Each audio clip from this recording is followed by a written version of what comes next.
Hello, good morning. Welcome to ARS News Channel. Today, main headlines. కర్నూలులో TDP నేత దారుణ హత్య, భావోద్వేగంతో ఎంపీ కన్నీళ్లు. హిందీ వ్యాఖ్యలపై వివాదం, డీఎంకేకి కౌంటర్, ట్వీట్ వదిలిన పవన్ కళ్యాణ్. రాజులు రాజ్యాలు, కోటలు కొటారీలు కథ చెప్పిన మాజీ ఎంపీ విజయసాయిరెడ్డి. పమ్మన లేక పొగ, గుంటూరు మేయర్ కావటి మేయర్ పదవికి రాజీనామా. కాకినాడలో ఇద్దరు కొడుకుల్ని చంపి తండ్రి ఆత్మహత్య, సూసైడ్ లెటర్లో దారుణమైన సంఘటన. ఇండస్ఇండ్ బ్యాంకులో 2100 కోట్ల అకౌంటింగ్ లోపం. రాబిన్హుడ్ నుంచి David Warner first look release. Boundary to box office అంటూ ఆస్ట్రేలియన్ క్రికెటర్. గ్రీన్ కార్డు ఉన్నా తరిమేస్తాం తేల్చి చెప్పేసిన అమెరికా అధ్యక్షుడు జేడీ వ్యాన్స్. కర్నూలులో టీడీపీ నేత దారుణ హత్య, భావోద్వేగంతో ఎంపీ కన్నీళ్లు. కర్నూలులో టీడీపీ నేత హత్య కలకలం రేపింది. నగరంలోని సెరీనగర్లో నివాసం ఉండే చెందిన మాజీ కార్పొరేటర్, ప్రస్తుత కార్పొరేటర్ జయరాం తండ్రి కోసపోగు సంజన్నను దారుణంగా చంపారు. సంజన్నను శుక్రవారం రాత్రి అదే కాలనీలో దుండగులు కత్తులతో నరికి హత్య చేశారు. సంజన్న సిపిఎంలో చేరి రాజకీయాల్లోకి వచ్చారు. కార్పొరేటర్గా పోటీ చేసి విజయం సాధించారు. ఆ తర్వాత వైఎస్సార్సీపీలో చేరి కుమారుడు జయరాంను కార్పొరేటర్గా పోటీ చేయించగా విజయం సాధించారు. అయితే 2024 ఎన్నికలకు ముందు అప్పటి వైఎస్సార్సీపీ కాటసానితో విభేదాలతో టీడీపీలో చేరి బైరెడ్డి అనుచరుడిగా ఉన్నారు. కొంతకాలంగా సెరీనగర్లో రౌడీషీటర్ వడ్డే రామాంజనేయులు సంజన్న మధ్య ఆధిపత్య పోరు నడుస్తోంది. కొంతకాలంగా ఇరు వర్గాల మధ్య దాడి ఘటనలు కూడా జరిగాయి. ఈ క్రమంలోనే శుక్రవారం రాత్రి కాలనీలోని గుడికల్ అలిపిరా స్వామి భజన కార్యక్రమం పూర్తి చేసుకుని ఇంటికి నడుచుకుంటూ వెళుతుండగా సంజన్నపై దుండగులు కత్తులతో దాడి చేశారు. ఆయన తలను నరికి అక్కడి నుంచి పారిపోయారు. ఆయన అక్కడే కుప్పకూలి ప్రాణాలు కోల్పోయాడు. కొందరు స్థానికులు గమనించి వెంటనే కర్నూలు ప్రభుత్వ ఆసుపత్రికి తరలించగా అప్పటికే సంజన్న చనిపోయినట్లు డాక్టర్లు తేల్చారు. సంజన్న మరణ వార్త తెలియడంతో టీడీపీ కార్యకర్తలు భారీగా కర్నూలు ప్రభుత్వ ఆసుపత్రి దగ్గరకు వచ్చారు. ఆ కోపంలో సంజన్న వడ్డే రామాంజనేయులు వాహనంపైన రాళ్ల దాడి చేశారు. దీంతో అక్కడ ఉద్రిక్తత కనిపించగా పోలీసులు కాలనీకి చేరుకుని భారీ బందోబస్తు ఏర్పాటు చేశారు. వడ్డే రామాంజనేయులతో పాటుగా ఆయన కుమారులు మరికొందరు ఘటనలో పాల్గొన్నట్లు పోలీసుల ప్రాథమిక విచారణతో తెలిసింది.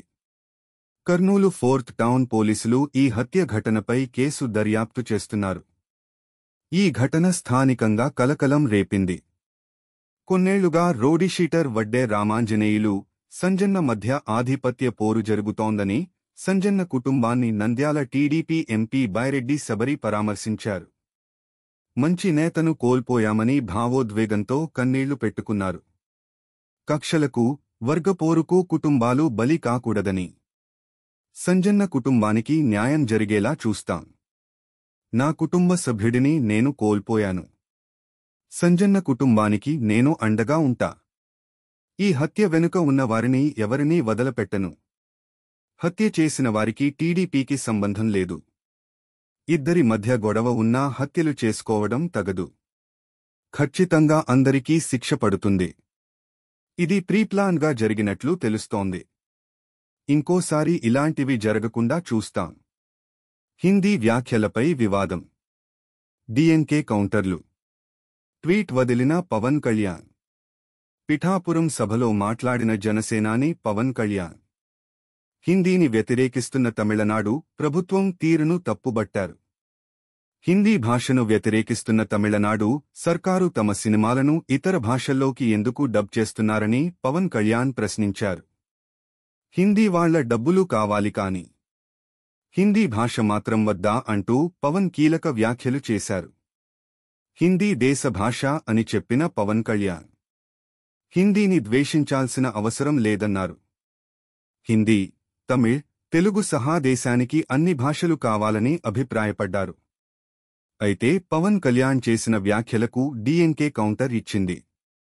భాషా విధానంపై తమ ప్రభుత్వం వైఖరిని పవన్ తప్పుగా అర్థం చేసుకున్నారని డీఎంకే అధికార ప్రతినిధి డాక్టర్ సయీద్ హఫీజుల్లా అన్నారు. వ్యక్తిగతంగా హిందీ సహా ఇతర భాషలు నేర్చుకోవడానికి తాము వ్యతిరేకం కాదన్న హఫీజుల్లా ఆ భాషలను నేర్చుకోవడం తప్పని ఎప్పుడూ చెప్పలేదన్నారు.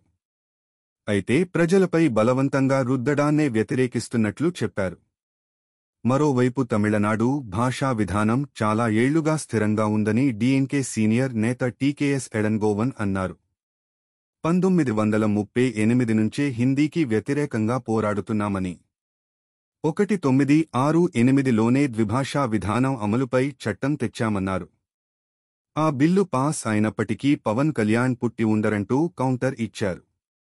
మరోవైపు హిందీ వివాదం నేపథ్యంలో పవన్ కళ్యాణ్ ట్వీట్ చేశారు. గతంలో హిందీని వ్యతిరేకించిన పవన్ కళ్యాణ్ ఇప్పుడు మద్దతుగా మాట్లాడుతున్నారంటూ వైసీపీ నేతలతో పాటు సోషల్ మీడియాలో కొంతమంది నెటిజన్ల నుంచి విమర్శలు వ్యక్తమవుతున్నాయి. ఈ నేపథ్యంలో పవన్ కళ్యాణ్ క్లారిటీ ఇచ్చారు. ఒక భాషను బలవంతంగా రుద్దడం లేదా వ్యతిరేకించడం సరికాదని అన్నారు. రాజులు, రాజ్యాలు, కోటలు, కోటరీలు. కథ చెప్పిన విజయసాయిరెడ్డి.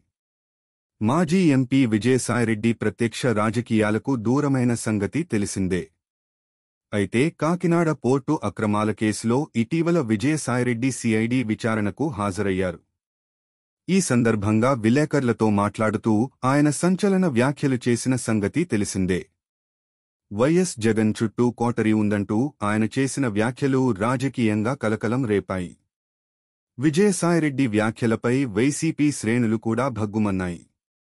తాజాగా వైసీపీ వైఎస్ జగన్ పేరు ప్రస్తావించకుండా విజయసాయిరెడ్డి కోటరీ గురించి ఓ కథ చెప్తూ ట్వీట్ చేశారు. పూర్వకాలంలో మహారాజులు కోటల్లో ఉండేవారు. కోటలో ఉన్న రాజుగారి చుట్టూ కోటరీ ఉండేది. ప్రజలు ఎన్ని కష్టాలు పడుతున్నా, రాజ్యం ఎలా ఉన్నా ఆ కోటరీ ఏం చేసేదంటే, ఆహా రాజా, ఓహో రాజా అంటూ పొగడ్తలతో రాజు కళ్లకు గంతలు కట్టి తమ ఆటలు సాగించుకునేది. దీనితో రాజు పోయేవాడు, రాజ్యం కూడా పోయేది. కోటరీ కుట్రల్ని గమనించిన మహారాజు తెలివైనవాడు అయితే మారువేషంలో ప్రజల్లోకి వచ్చి ఏం జరుగుతోందో తనకు తానుగా తెలుసుకునేవాడు. వారిమీద వేటు వేసి రాజ్యాన్ని కాపాడుకునేవాడు. కోటలో రాజుగారు బాగుండాలంటే సామాన్య ప్రజల్లోకి రావాలి. ప్రజల మనసెరిగి వారి ఆకాంక్షలను అర్థం చేసుకోవాలి. లేదంటే కోటరీ వదలదు, కోట కూడా మిగలదు. ప్రజాస్వామ్యంలో అయినా జరిగేది ఇదే అంటూ విజయసాయిరెడ్డి ట్వీట్ చేశారు. అయితే ట్వీట్లో వైసీపీ, వైఎస్ జగన్ గురించి విజయసాయిరెడ్డి ప్రస్తావించకపోయినప్పటికీ ప్రస్తుతం ఉన్న రాజకీయ పరిస్థితుల నేపథ్యంలో ఇది వైసీపీని ఉద్దేశించి పరోక్షంగా చేసిన ట్వీట్గా భావిస్తున్నారు. మరోవైపు వైఎస్ జగన్ తన చుట్టూ ఉన్న కోటరీ నుంచి బయటపడితేనే ఆయనకు భవిష్యత్తు ఉంటుందని ఇటీవల విజయసాయిరెడ్డి సలహా ఇచ్చారు. కొందరు నేతలు జగన్ చుట్టూ కోటరీగా ఏర్పడ్డారని, బయట నుంచి ఎలాంటి సమాచారం వెళ్లాలన్న వీరికి లాభం ఉండాలంటూ సంచలన వ్యాఖ్యలు చేశారు. విజయసాయిరెడ్డి వ్యాఖ్యలపై వైసీపీ శ్రేణులు భగ్గుమంటున్న వేళ తాజాగా ఆయన కోటరీ అంశాన్ని ప్రస్తావిస్తూ ట్వీట్ చేయడం ప్రాధాన్యం సంతరించుకుంది. పొమ్మనలేక పొగ Guntur mayor Kavati out. YSR Congress party senior నాయకుడు, Guntur municipal corporation mayor Kavati Manohar Naidu తన పదవికి రాజీనామా చేశారు. రాజీనామా పత్రాన్ని జిల్లా కలెక్టర్కు పంపించారు. ఈ సందర్భంగా ఆయన విలేకరులతో మాట్లాడారు. రాజీనామా చేయడానికి గల కారణాలను వెల్లడించారు. కార్పొరేషన్లో తనకు తీవ్ర అవమానం ఎదురవుతోందని కావటి మనోహర్ నాయుడు అన్నారు. ఈ అవమానాలు, నిందలు, పరాభవాలను ఎదుర్కొనే ఆత్మస్థైర్యం లేదని ఆవేదన వ్యక్తం చేశారు. తాను ఎదుర్కొన్నటువంటి అవమానాలు, పరాభవాలు కార్పొరేషన్ చరిత్రలో ఏ మేయర్ గానీ, ఏ చైర్మన్ గానీ అనుభవించి ఉండరని వాపోయారు. భవిష్యత్తులో కూడా ఇలాంటి పరిస్థితి ఎవరికీ రాకూడదని కోరుకుంటోన్నానని మనోహర్ నాయుడు చెప్పారు. పార్టీ మార్పుపైన మనోహర్ నాయుడు తేల్చి చెప్పారు. పార్టీ మారే ప్రసక్తే లేదని అన్నారు. రెడ్ బుక్ రాజ్యాంగంలో ఎన్ని కష్టాలు పెట్టినా వైఎస్ జగన్తోనే ఉంటానని ప్రకటించారు. కాకినాడలో ఇద్దరు కొడుకుల్ని చంపి తండ్రి ఆత్మహత్య, సూసైడ్ లెటర్లో కారణం. కాకినాడలో దారుణమైన ఘటన జరిగింది. కంటికి రెప్పలా కాపాడాల్సిన కన్న తండ్రే కాలయముడిలా మారి ఇద్దరు కుమారుణ్ణి దారుణంగా కాళ్ళు, చేతులు కట్టేసి నీళ్ల బకెట్టులో ముంచి ఊపిరి ఆడకుండా చేసి హత్య చేశాడు. అనంతరం తాను కూడా ఆత్మహత్య చేసుకున్నాడు. పోటీ ప్రపంచంలో తన పిల్లలకు భవిష్యత్తు లేదని, అందుకే తన పిల్లల్ని చంపి తాను ఆత్మహత్యకు పాల్పడుతున్నట్టు సూసైడ్ నోటు రాశాడు. కాకినాడలో దారుణం జరిగింది. కన్న కొడుకుల్ని చంపి తండ్రి ఆత్మహత్య చేసుకున్న ఘటన కలకలం రేపింది. తీరని విషాదాన్ని నింపింది. పశ్చిమ గోదావరి జిల్లా తాడేపల్లిగూడెనికి చెందిన వానపల్లి చంద్రకిషోర్ ఓఎన్జీసీలో ఉద్యోగి. కాకినాడ జిల్లా వాకలపూడిలోని ఓఎన్జీసీ ఆఫీస్లో అసిస్టెంట్ అకౌంటెంట్గా పనిచేస్తున్నాడు. కాకినాడలోని ఓ ఫ్లాట్లో భార్య తనూజ, కుమారులు జోషిల్, నిఖిల్తో ఉంటున్నారు. శుక్రవారం రోజు హోలీ కావడంతో చంద్రకిషోర్ భార్య, పిల్లలను తీసుకుని తన ఆఫీసులో వేడుకలకు హాజరయ్యారు. అనంతరం పిల్లలకు యూనిఫాం కొలతలు తీయించడానికి టైలర్ దగ్గరకు ఇద్దరు పిల్లల్ని తీసుకెళ్తున్నానని భార్యను అక్కడే ఉండమని చెప్పాడు. భార్యకు 10 నిమిషాల్లో వస్తానని చెప్పి అక్కడి నుంచి వెళ్లాడు. ఎంతసేపటికీ భర్త తిరిగి రాకపోవడంతో భార్య తనూజకు అనుమానం వచ్చింది. భర్తకు ఫోన్ చేసినా ఎత్తకపోవడంతో తనూజ తోటి ఉద్యోగులతో కలిసి ఇంటికి వెళ్లారు. అక్కడ ఇంటి కిటికీలోంచి చూడగా భర్త ఫ్యాన్కు ఉరివేసుకుని చనిపోయి కనిపించాడు. వెంటనే తలుపులు బద్దలు కొట్టి లోపలికి వెళ్లి చూశారు. ఇద్దరు కుమారుల కాళ్ళు, చేతులకు కట్లతో నిండా నీళ్లు ఉన్న బకెట్లలో తలలు మునిగిపోయి కనిపించాయి. భర్త, ఇద్దరు పిల్లలు చనిపోవడాన్ని చూసి భార్య అక్కడే కుప్పకూలారు. ఘటనా స్థలంలో సూసైడ్ నోట్ దొరికింది. ఇండస్ఇండ్ బ్యాంక్ లో 2100 కోట్ల రూపాయలు అకౌంటింగ్ లోపం. ఇండస్ఇండ్ బ్యాంక్ లో 2100 కోట్ల రూపాయలు అకౌంటింగ్ లోపం గురించి భారతీయ రిజర్వు బ్యాంకు ఆర్బీఐ చేసిన ప్రకటనను తెలుగులో తెలియజేస్తున్నాను. భారతీయ రిజర్వు బ్యాంకు ఆర్బీఐ తాజాగా ఇండస్ఇండ్ బ్యాంకుపై 2100 కోట్ల రూపాయలు అకౌంటింగ్ లోపాన్ని గుర్తించింది. ఈ అకౌంటింగ్ లోపం బ్యాంకు ఆర్థిక నివేదికలను తప్పుగా ప్రదర్శించడం వల్ల నిర్దిష్టంగా బ్యాంకు గత ఆర్థిక సంవత్సరంలో బిల్లుల సరిహద్దులను అందించడంలో విఫలమైంది. ఆర్బీఐ ప్రకటన ప్రకారం ఈ తప్పులు బ్యాంకు జామీన్ విధానం మరియు బ్యాంకు ఆర్థిక నిర్వహణలో తప్పులు సూచించాయంటూ పేర్కొంది. ఆర్బీఐ ఈ విషయంపై ఇండస్ఇండ్ బ్యాంకును ప్రశ్నించి సమగ్ర విచారణ జరిపిన తరువాత పలు మార్పులు తీసుకోవాలని ఆదేశాలు ఇచ్చింది. ఇందులో బ్యాంకు గత ఆర్థిక సంవత్సరంలో నమోదైన లోపాన్ని త్వరగా సరిదిద్దాలని ఆర్బీఐ సూచించింది. ఇది బ్యాంకు పరిపాలన యొక్క తప్పులను వివరించడం మరియు వాటిని సమర్థవంతంగా పరిష్కరించడంలో కీలకమైన ప్రాముఖ్యతను కలిగి ఉంది. ఇది బ్యాంకు పరిపాలన యొక్క తప్పులను వివరించడం మరియు వాటిని సమర్థవంతంగా పరిష్కరించడంలో కీలకమైన ప్రాముఖ్యతను కలిగి ఉంది. ప్రస్తుతం బ్యాంకు ఈ అంశంపై చర్యలు తీసుకుంటూ సంబంధిత నివేదికలను తదుపరి సమీక్ష కోసం ఆర్బీఐకు సమర్పించనుంది. ఆర్బీఐ నిబంధనలు ఈ అంశం పరిష్కారం కోసం బ్యాంకు నిర్వహణను గమనిస్తుంది మరియు అన్ని వినియోగదారుల యొక్క ఆర్థిక భద్రతను ప్రాముఖ్యంగా చూస్తుంది. రాబిన్హుడ్ నుంచి David Warner first look release. Boundary to box office అంటూ.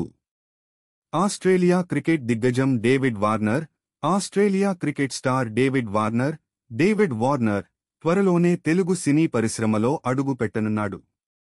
డేవిడ్ వార్నర్ తన తొలి తెలుగు సినిమా కోసం ఫస్ట్ లుక్ను విడుదల చేశారు. ఈ ఫస్ట్ లుక్లో డేవిడ్ వార్నర్ శక్తివంతమైన గెటప్లో కనిపిస్తున్నాడు.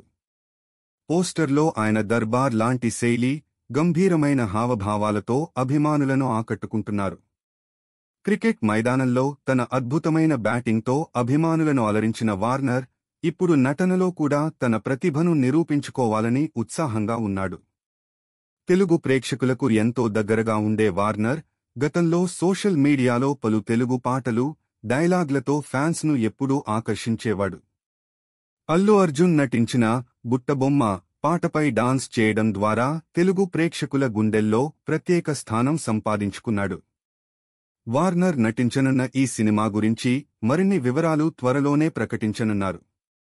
క్రికెట్ అభిమానులు, సినీ ప్రేమికులు అతని సినిమాకు ఆసక్తిగా ఎదురుచూస్తున్నారు. గ్రీన్ కార్డు ఉన్నా తరిమేస్తాం తేల్చేసిన అమెరికా ఉపాధ్యక్షుడు జేడీ వాన్స్. అమెరికాలో ఇప్పటివరకు అక్రమంగా వలస వచ్చి ఉంటున్న వారిపై ఉరుముతున్న ట్రంప్ సర్కార్ ఇప్పుడు గ్రీన్ కార్డు దారులపైన కత్తి దూస్తోంది. గ్రీన్ కార్డు ఉన్నంత మాత్రాన అమెరికాలో శాశ్వతంగా ఉండొచ్చన్న గ్యారంటీ లేదని తేల్చేసింది. ఈ మేరకు అమెరికా ఉపాధ్యక్షుడు జేడీ వాన్స్ సంచలన ప్రకటన చేశారు. దీంతో ఇప్పటివరకు గ్రీన్ కార్డు కోసం ప్రయత్నాలు చేస్తున్న వారితో పాటు ఇప్పటికే గ్రీన్ కార్డు కలిగిన వారి గుండెల్లోనూ రైళ్లు పరిగెడుతున్నాయి. గ్రీన్ కార్డు ఉన్నంత మాత్రాన వలసదారులకు అమెరికాలో శాశ్వతంగా ఉండే హక్కు లభిస్తుందన్న గ్యారంటీ లేదని ఉపాధ్యక్షుడు జేడీ వాన్స్ తాజాగా తేల్చి చెప్పేశారు. దీంతో ఈ కార్డుల చెల్లుబాటుపై కొత్త అనుమానాలు మొదలయ్యాయి. అమెరికాలో ప్రస్తుతం గ్రీన్ కార్డులు శాశ్వత నివాస గుర్తింపుకు చిహ్నంగా ఉన్నాయి. విదేశీయులకు అమెరికాలో నివసించేందుకు, పని చేసుకునేందుకు ఇవి అవకాశం కల్పిస్తున్నాయి. కాని ఇప్పుడు జేడీ వాన్స్ ప్రకటనతో ఇకపై అలాంటి గ్యారంటీ ఏమీ లేదని తేలిపోయింది. గ్రీన్ కార్డులపై శాశ్వత నివాసం అని ఉన్నంత మాత్రాన వారు శాశ్వతంగా ఇక్కడే ఉండేందుకు గ్యారంటీ లేదని జేడీ వాన్స్ తన ప్రకటనలో తెలిపారు. ఇది ప్రాథమికంగా వాక్ స్వాతంత్ర్యానికి సంబంధించినది కాదని, ఇది జాతీయ భద్రత గురించి అని వ్యాఖ్యానించారు. కానీ అమెరికన్ ప్రజలుగా మన జాతీయ సమాజంలో ఎవరిని చేరాలని నిర్ణయించుకుంటామనే దాని గురించి కూడా ఇది చాలా ముఖ్యమైనది అని ఫాక్స్ న్యూస్లో ది ఇంగ్రాహం యాంగిల్ హోస్ట్ లారా ఇంగ్రాహంకు ఇచ్చిన ఇంటర్వ్యూలో తెలిపారు.